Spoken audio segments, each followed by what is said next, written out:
¿Qué tal? Buenos días, buenas tardes, buenas noches a toda aquella persona en diferente horario en el cual está viendo este video. Le damos la cordial bienvenida, tanto yo, su servidor, como la audiencia que está aquí presente. ¿Pueden decir algún hola, audiencia? Hola. Muy bien, ya está catalogado. ¿Por qué está este video? Me presento primeramente, mi nombre es Gerardo Olmo Serrano, tengo la pequeñísima edad de 18 años y ahorita me presento actualmente ante ustedes porque curso la carrera de Ingeniería en Agronegocios en la Universidad Autónoma de Nuevo León, Campus Escobedo. Entonces, en una de las materias que me están impartiendo está el profesor Eduardo Cruz, al cual le mando un fuerte abrazo en este video y el cual le agradezco porque me dejó un trabajo. ¿En qué consiste dicho trabajo? Dicho trabajo es un tema del enfoque agroalimentario. ¿Para qué? Para que nosotros lo demos ante ustedes. La materia se llama Computación en los Agronegocios, por lo tanto nos está enseñando diferentes programas para explotarlos al límite. En este caso, el día de hoy, he estado manejando lo que es el PowerPoint, que es un programa que mucha gente ya conoce y ya lo domina al 100%. Pero el profesor nos está enseñando a explotarlo al 100%, todavía más, sobre encima de lo que ya sabemos previamente. Entonces, sin más que decir, el tema, como ya lo vieron en el título del video, es la Revolución Verde. Esperando que les guste este video y esta información, arrancamos entonces con el trabajo del profesor Eduardo Cruz. Empezamos entonces, aquí si pueden ver, bueno, no pueden ver, pero como yo les digo, tengo una audiencia aquí presente que está viendo mi laptop y está viendo la presentación que yo encargué. ¿Por qué? Porque el profesor Eduardo Cruz dijo que teníamos que hacer una presentación. Por lo tanto, ellos la están viendo en cada uno de sus celulares y yo las voy a ir explicando conforme ellos la ven. Entonces, venga, la Revolución Verde. Según los datos y según la historia de diversas fases, la Revolución Verde se le conoce como el incremento de productividad agrícola y por lo tanto también de alimentos del origen agro, del suelo o también ganadería, por así decirlo, en cualquier rubro primario. De una forma innovadora, entre el año 1960 y 1980 se hizo este movimiento, con base en el cruce selectivo de especies de trigo, arroz y maíz, así como el uso de fertilizantes, plaguicidas y nuevas técnicas de riego. Todo esto para poder generar alimentos a un nivel todavía más macro de lo que ya se conocía. ¿Por qué? Porque antes había dichos agricultores pequeños, que eran los pymes que conocemos ahorita, pero todavía a un nivel más pequeño. Sin embargo, la Revolución Verde hizo que estas pymes se convirtieran todavía en unos monstruos de producción agrícola agroalimentaria. ¿Esto por qué? Lo veremos en siguientes diapositivas, como la pueden ver, audiencia. ¿Quién comenzó el movimiento? Mucha gente dirá, pues un grupo de gente ecologista hizo este rollo. ¿Por qué? Porque se llama Revolución Verde. Pero hay que aclarar que esto es de origen agroalimentario. Porque cuando nosotros decimos la Revolución Verde, no tiene nada que ver con la marihuana, no tiene nada que ver con la ecología, no tiene nada que ver con salvar al país en la cuestión de la contaminación, no tiene nada que ver con eso. Tiene más que nada el enfoque de un suceso agroalimentario. Y el iniciador de todo esto, como la audiencia lo puede ver, es en cada uno de sus celulares móviles, es Norman Borlaug, que es procedente de la Universidad de Minnesota. Así como el origen de esta universidad de Minnesota, este ingeniero agrónomo procedía de los Estados Unidos. Sería Norman Borlaug quien se desenvolvía en la investigación agrícola en Sonora, México. Su trabajo había sido tan exitoso que despertó la atención del país de la India, país que lo invitó en calidad de asesor para encontrar la solución a la hambruna. Sabemos que India pudo ser uno de los países más interesados en este rubro porque está cargadísimo de gente. Podemos decir que en la cuestión de población, India es un país, al igual que con China, súper denso en población. Poco espacio territorial, pero una gran gama de densidad de población. Entonces, en el centro mexicano, que fue fundado por Burlock, ubicado en el Distrito Federal, ahora Ciudad de México. Se denomina Centro Internacional del Mejoramiento de Maíz y Trigo, y a Burlock se le concedió el Premio Nobel de la Paz por la Revolución Verde. Ahorita vamos a ver por qué y lo van a entender mejor, audiencia. Pues como bien ahí aparecen sus diapositivas, audiencia. Norman Ernest Borlaug fue un ingeniero agrónomo, genetista, fitopatólogo, humanista y es considerado por muchos el padre de la agricultura moderna y de la Revolución Verde. Ha sido llamado el hombre que salvó 1,000 millones de vidas. Sus esfuerzos en los años 60 para introducir las semillas híbridas a la producción agrícola en México, Pakistán e India provocaron un incremento notable en la productividad agrícola. Entonces, esto más que nada es un enfoque fitopatólogo, no nada que ver con ganadero ni ningún enfoque pecuario, solamente de la tierra, produciendo cultivos. Eso es lo que se le denomina la Revolución Verde, nada que tenga que ver con carne. Entonces, ¿pero por qué? Se preguntarán todos, Gerardo, ¿por qué este hombre ganó un premio Nobel de la Paz nada más mejorando cultivos? Y sí es cierto, o sea, ¿qué tiene que ver la paz con cultivos? Ahorita lo vamos a ver. Antes de poder entender bien lo que se logró y por qué este hombre ganó el premio Nobel de la Paz, debemos de entender dos conceptos claves. El primero de ellos es punto de equilibrio.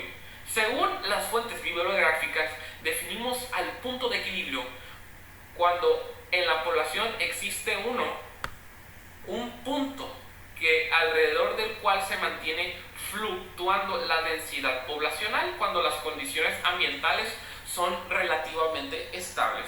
En palabras propias, un punto de equilibrio en la cuestión de la población es cuando la población se encuentra en un balance perfecto en todos los ámbitos. Si lo hablamos de la cuestión de la industria, sabemos que hay industria para toda la población sin que nadie se quede atrás. Si hablamos de la cuestión de los estudios, sabemos que hay suficientemente espacios para estudiar para que la población entera pueda hacerlo. Y esto se mantiene entonces en un punto de equilibrio. El segundo concepto que debemos de tomar en cuenta y lo debemos de conocer es la capacidad de porte, que las fuentes bibliográficas nos dicen que es la carga máxima de un cierto organismo que el ambiente puede soportar por un tiempo prolongado. ¿Qué quiere decir esto? Hay muchos ejemplos para poder decirlo. Simplemente en la cuestión agrícola sabemos que es un organismo, por así decirlo, un organismo comercial que puede soportar a una cantidad de población para poder solventarla. Si en un poblado donde hay 7,000 personas solamente y todas esas 7,000 personas se dedican a la minería sería un organismo que puede soportar por un tiempo prolongado el sustento de una población. Esa es capacidad de porte. No olvidemos, punto de equilibrio y capacidad de porte. Siguiente diapositiva, por ejemplo. Vemos que el origen de la Revolución Verde no fue en Estados Unidos, no fue en India ni Pakistán, sino fue en el país de México, país del cual yo soy nativo y muchos de los que nos están viendo ahorita son también de México. Esto inició en México debido a... Siguiente diapositiva. Vemos que el origen de la Revolución Verde no fue en Estados Unidos, no fue en India ni Pakistán, sino fue en el país de México, país del cual yo soy nativo y muchos de los que nos están viendo ahorita son también de México. Esto inició en México debido a que la población en la época moderna de aquel entonces, en los años 60, ya no se dedicaban a la agricultura, a producir alimento, sino que la mayoría de la gente solamente se dedicaba a la industria, ya sea mercantil, manufacturera o demás. Pero a producir alimento en sí, la gente casi no se dedicaba, por lo cual hubo un economista británico de nombre Thomas Malthus, así como usted lo escucha, Thomas Malthus, pronosticó una escasez de alimentos a causa del incremento de población mundial. La principal proyección fue hacia Latinoamérica y Asia.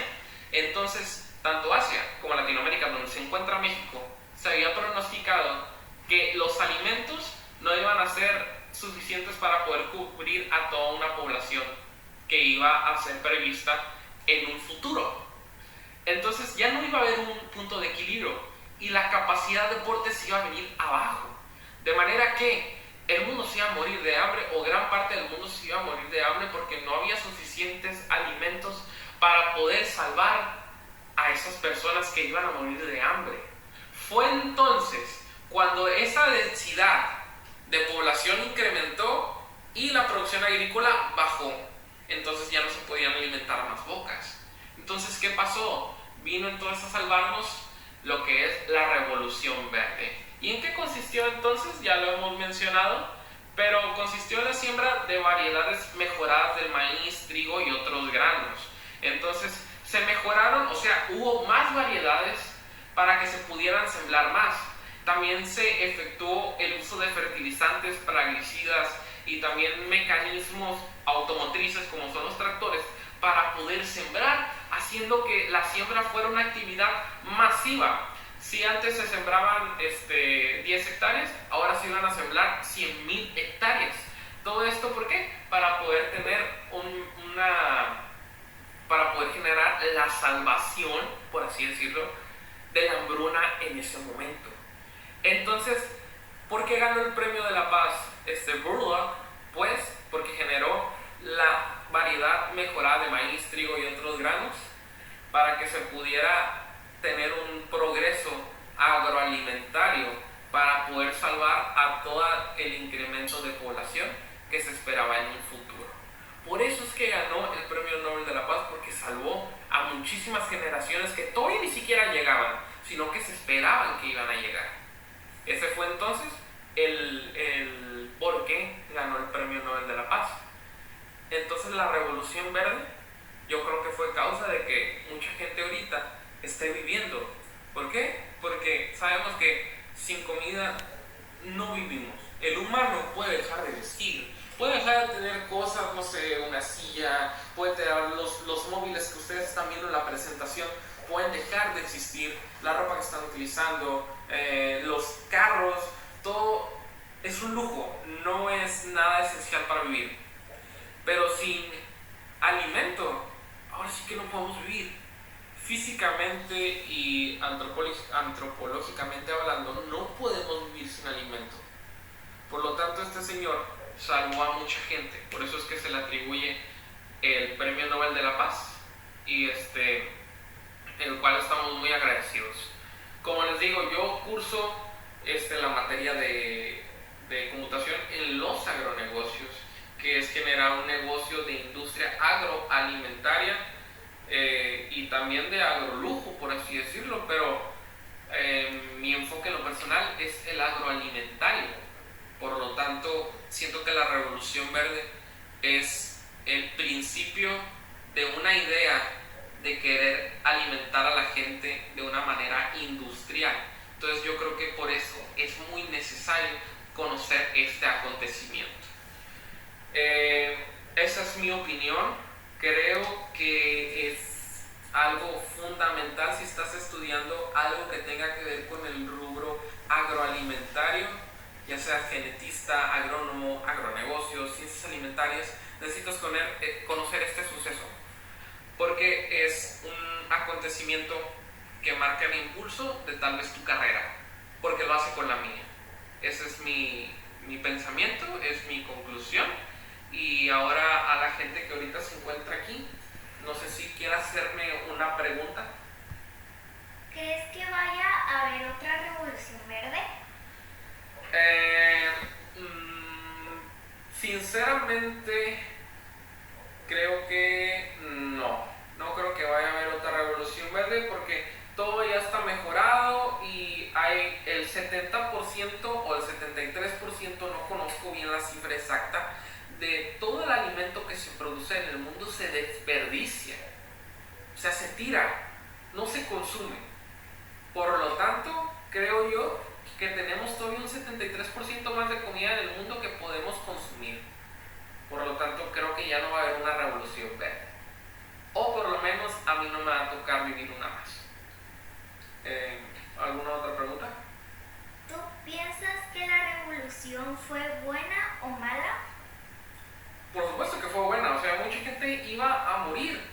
hay gente que dice que es mala. Hay mucha gente, bueno, me ha tocado en lo personal en el rubro ecológico, que dicen que la revolución verde empezó a interferir con la naturaleza porque se emplearon métodos de fertilización, de fumigación y modificar el suelo, generando más contaminación a la hora de producir alimento y acabándose más al mundo.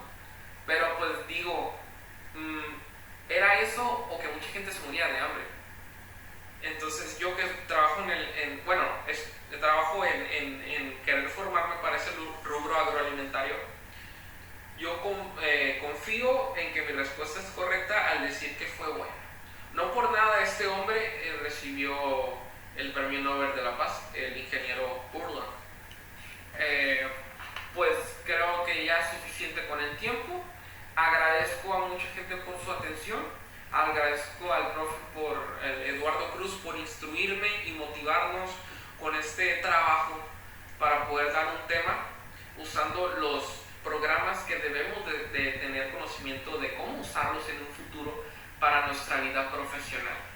Mi nombre es Gerardo Olmos, gracias por haber escuchado este video y me despido de ustedes con un cordial abrazo y que pasen un buen día y les haya servido sobre todo esta información. Gracias a la audiencia que está aquí presente, que me está apoyando para poder escucharme, hacerme preguntas y también conocer un poquito más de lo que es este suceso de la Revolución Verde. Sin más que decir,